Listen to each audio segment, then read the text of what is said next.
जय श्री कृष्णा, श्री शिवाय नमस्तुभ्यम। आइए जानते हैं कब करें योगिनी एकादशी का व्रत। 21 या 22 जून पारण का शुभ मुहूर्त। कुछ ऐसे कार्य या कुछ ऐसे उपाय जो आप मात्र एकादशी तिथि पर कर लेते हैं बिना व्रत उपवास के, तो पुत्र, विवाह, नौकरी, रोग, कर्ज इत्यादि से आपको मुक्ति होती है और सौभाग्य में वृद्धि होती है। कुछ कार्य एकादशी तिथि पर कभी ना करें। ध्यान से सुनिएगा कब, कैसे, किस स्वरूप में आपको व्रत उपवास करना है, अंत तक बने रहें। सबसे पहले आप सभी ध्यान से सुनिएगा, एकादशी व्रत करें या न करें, इन नियमों का जरूर ध्यान रखें। चावल को स्पर्श एकादशी तिथि शुरू हो जाए और एकादशी तिथि समापन तक आपको चावल का स्पर्श नहीं करना है। यह अशुभता के रूप में जाना जाता है और इससे व्रत खंडित हो सकता है। बिना व्रत के भी आप एकादशी तिथि शुरू हो जाए और समापन तक चावल को स्पर्श ना करें। प्रभु की पूजा में भी आप तिल का प्रयोग, गेहूं का प्रयोग ही करें। पहला यह ध्यान रखें। दूसरा, आप सभी को घर की डीप क्लीनिंग जो है, बहुत अधिक झाड़ू पोछा नहीं करना है एकादशी तिथि पर। इससे जो है सूक्ष्म जीव जंतु के मृत्यु का भय लगा रहता है, इससे आपका व्रत खंडित हो सकता है। तो घर के जाले, पोछा, बहुत अधिक डीप जो है क्लीनिंग 1-2 दिन पहले आप कर लीजिएगा, तभी आपको उत्तम फलों की प्राप्ति होती है। इसके बाद तीसरे स्थान पर आता है, आप सभी को बहुत सुंदर, श्रेष्ठ और अद्भुत स्वरूप में इस बात का ध्यान रखना है कि एकादशी तिथि पर आपको बाल नहीं धोने हैं। बाल आप सादे पानी से धो सकते हैं, परंतु साबुन शैम्पू का इस्तेमाल आप ना करें।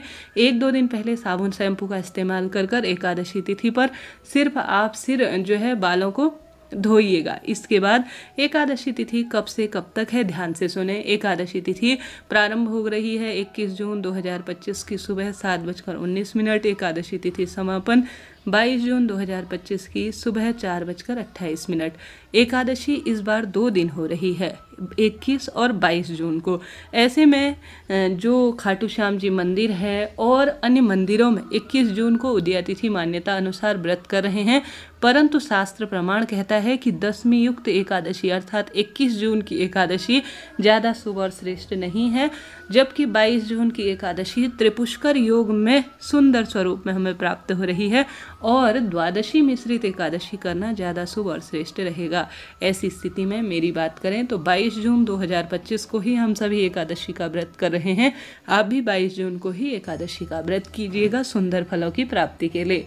एकादशी 21 जून की करते हैं तो भी आपको कोई ज़्यादा दोष नहीं लगेगा, परंतु ज़्यादा उत्तम श्रेष्ठ फलों की प्राप्ति के लिए आप 22 जून का ही व्रत करें, अति उत्तम आपको परिणाम मिलेंगे। अब भोजन का त्याग कब से कब तक करें, संभव हो तो 21 और 22 दोनों दिन आप फलाहार करते हैं तो अति उत्तम है, परंतु ऐसी स्थिति नहीं है तो 22 जून को व्रत करें और 21 जून को सात्विक भोजन अपनी क्षमता, शक्ति, सामर्थ्य अनुसार करें।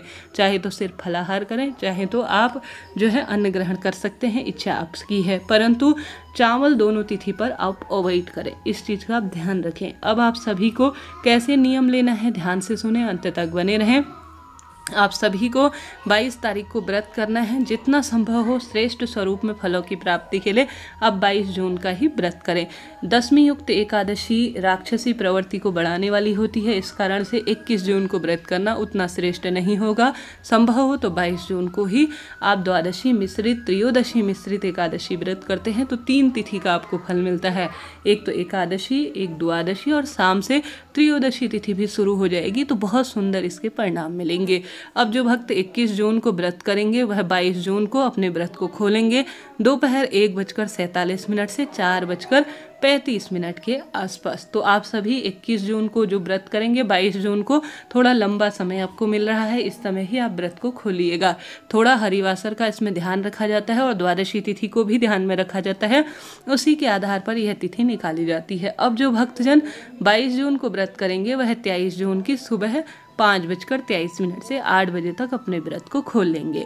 भक्तजनों, अगर आप 22 जून को व्रत करते हैं तो आपको व्रत खोलने में भी बड़ी आसानी और सुविधा रहेगी, तो कोई दिक्कत नहीं रहेगी। अगर आप 22 जून का व्रत करते हैं, पारण का भी सुबह सुबह समय मिल जा रहा है और त्रिपुष्कर योग में भी दुर्लभ सहयोग हो जा रहे हैं और द्वादशी मिश्रित एकादशी का फल अद्भुत शास्त्रों में कहा गया है। इस तरह से यह जानकारी थी। जरा सा भी वीडियो उपयोगी रहती है तो लाइक करें, शेयर करें, सब्सक्राइब करें। दोनों दिन एकादशी व्रत रख सकते हैं तो अति उत्तम और अति श्रेष्ठ इसके परिणाम मिलते हैं। अब आप सभी को कौन से इस दिन कार्य करने हैं उपाय नियम के तहत ध्यान से सुने। आप सभी को जितना हो सके जल्दी उठना है, ब्रह्म मुहूर्त में उठें। ओम नमो भगवते वासुदेवाय महामंत्र का आप जाप करें। सूर्य भगवान को जल चढ़ाएं, तुलसी में जल नहीं चढ़ाया जाएगा, इस बात का ध्यान रखें। सिर्फ आप दीपदान करें। उसके बाद घर के दरवाजे पर जय माँ तुलसी, ओम नमो भगवते वासुदेवाय, ओम श्री विष्णवे नमः इन मंत्रों का जाप करते हुए दीपक जरूर लगाएं। इसके बाद आप सभी को अपने भगवान का, अपने पितृ इष्ट देवी देवताओं का ध्यान करते हुए जल्दी उठकर स्नान इत्यादि से निवृत्त होकर पीताम्बर रंग के कपड़ों का चयन करना चाहिए। शिवलिंग पर आप सभी एकादशी तिथि पर जल चढ़ाते हैं तो 3 बार स्वधा स्वधा स्वधा जरूर बोलिएगा। जल के लोटे में चाहे तो गंगा जल डाल सकते हैं, कच्चा दूध डाल सकते हैं, इच्छा आपकी है। शिवलिंग पर आप इन चीज़ों को डालकर अपने घर से जल ले जाएं और 3 बार स्वधा स्वधा स्वधा बोलकर आप शिवलिंग पर जल चढ़ा दीजिए। कहा जाता है इस दिन आप अगर व्रत कर कर महादेव श्री नारायण की स्तुति कर लेते हैं तो आप कई ब्राह्मण भोज का आनंद ले सकते हैं। अर्थात ब्राह्मणों को आप जो दान करते हैं, पूजा पाठ करते हैं, ब्राह्मण पूजा कराते हैं, ब्राह्मण भोज कराते हैं, उसका फल योगिनी एकादशी के व्रत को करने से मिल जाता है। तो आप सभी श्री नारायण के विग्रह स्वरूप को शंख में कच्चा दूध भरकर तुलसी पत्र डालकर अगर स्नान कराते हैं तो आपका भूत भविष्य वर्तमान बहुत सुखद होता है और निश्चित रूप से कार्य सिद्ध हो जाते हैं। तो यह 2 कार्य करें। तीसरा, आप सभी को आवश्यक रूप से इस दिन पीपल वृक्ष की पूजा करनी है। आप सभी जानते होंगे जो भक्तजन 22 जून को व्रत करेंगे वह 23 जून को अपने व्रत का पारण करेंगे। तो 23 जून को सोमवार का दिन है तो अति उत्तम इसके परिणाम मिलते हैं। तो पीपल पूजा करें, दीप दान करें और साथ ही केले वृक्ष की पूजा करते हैं तो अति उत्तम इसके परिणाम मिलते हैं। गौ माता को आप रोटी खिलाएं, यह भी बहुत सुंदर और सुखद कहा गया है।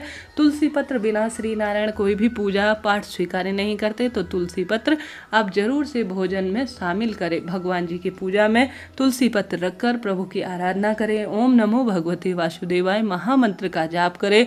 गीता का, विष्णु सहस्त्र नाम का पाठ करें। ओम नमो भगवते वासुदेवाय महामंत्र की 1 माला का जाप करें। दिन भर कम बोले, भगवान के समक्ष रहे, प्रभु चिंतन में अपना समय बिताएं। कष्ट संकट पीड़ा अपने आप मिट जाएगी। हरि चिंतन करें, भजन करें, ध्यान करें। अन्य दिनों की अपेक्षा एकादशी तिथि पर भगवान का सुंदर श्री चंदन अर्थात तुलसी की लकड़ी को घिसकर हरि चंदन बनाकर भगवान को श्री नारायण के विग्रह स्वरूप को अगर आप लगाते हैं, उनकी पूजन पाठन में काम में लेते हैं, हरिचंदन तुलसी की लकड़ी को घिसकर आपको हर एकादशी पर श्री नारायण का श्रृंगार करना चाहिए। इससे बहुत अच्छे परिणाम देखे गए हैं। साथ के साथ आप तुलसी की सूखी लकड़ी को एक दीपक रूप में बनाकर जो है घी उसमें भरकर तुलसी की लकड़ी को अच्छी तरह से बाती का सा स्वरूप देकर आप तुलसी की लकड़ी में रुई लपेट सकते हैं। आप तुलसी की लकड़ी में जो है जो हमारे पास कलावा होता है वह लपेट कर श्री नारायण को सुंदर स्वरूप में यह तुलसी की लकड़ी दीपक स्वरूप जरूर दिखाए। इससे यज्ञ हवन का फल मिलता है। एकादशी तिथि पारण जब करें तब 1 समय का भोजन पंडित ब्राह्मण जी को दान दीजिएगा। राधे राधे।